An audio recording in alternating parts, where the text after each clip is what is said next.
On the morning of September 11, 2001, 19 men armed with box cutters directed by a man on dialysis in a cave fortress halfway around the world using a satellite phone and a laptop directed the most sophisticated penetration of the most heavily defended airspace in the world, overpowering the passengers and the military combat-trained pilots on 4 commercial aircraft before flying those planes wildly off course for over an hour without being molested by a single fighter interceptor.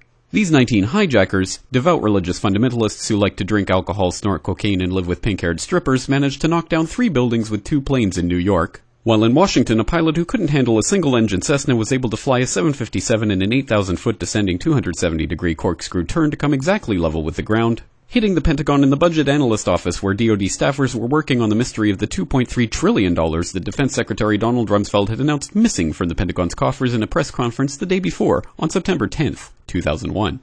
Luckily, the news anchors knew who did it within minutes. Osama bin Laden. The pundits knew within hours. Osama bin Laden.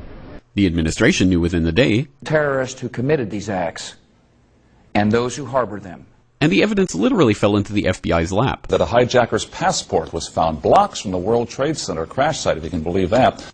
But for some reason, a bunch of crazy conspiracy theorists demanded an investigation into the greatest attack on American soil in history. That investigation was delayed, underfunded, set up to fail, a conflict of interest, and a cover-up from start to finish. It was based on testimony extracted through torture, the records of which were destroyed.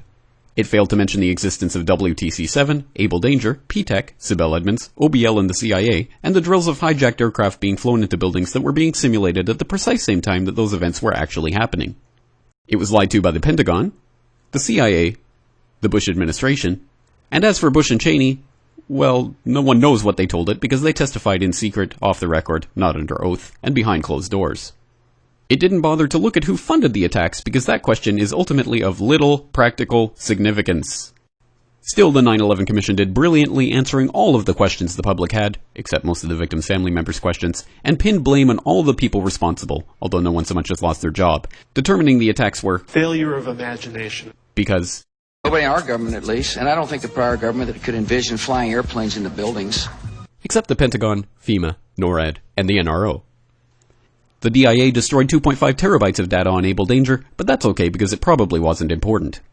The SEC destroyed their records on the investigation into the insider trading before the attacks, but that's okay because destroying the records of the largest investigation in SEC history is just part of routine record keeping.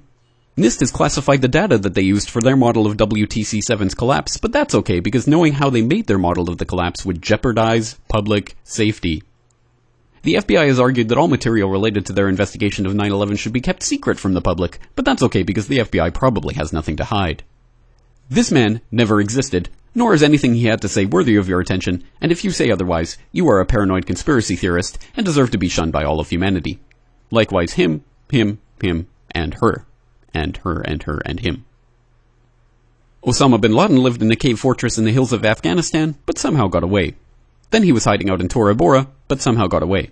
Then he lived in Abbottabad for years, taunting the most comprehensive intelligence dragnet employing the most sophisticated technology in the history of the world for a decade, releasing video after video with complete impunity and getting younger and younger as he did so, before finally being found in a daring SEAL team raid which wasn't recorded on video, in which he didn't resist or use his wife as a human shield, and in which these crack special forces operatives panicked and killed this unarmed man, supposedly the best source of intelligence about those dastardly terrorists on the entire planet. Then they dumped his body in the ocean before telling anyone about it. Then a couple dozen of that team's members died in a helicopter crash in Afghanistan. This is the story of 9/11, brought to you by the media which told you the hard truths about his head could be seen to move violently forward. And they took the babies out of the incubators. And mobile production facilities. And the rescue of Jessica Lynch. If you have any questions about this story, you are a batshit paranoid tinfoil dog-abusing baby hater and will be reviled by everyone. If you love your country and or freedom, happiness, rainbows, rock and roll, puppy dogs, apple pie, and your grandma, you will never ever express doubts about any part of this story to anyone. Ever.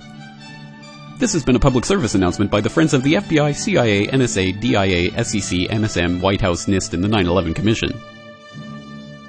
Because ignorance is strength.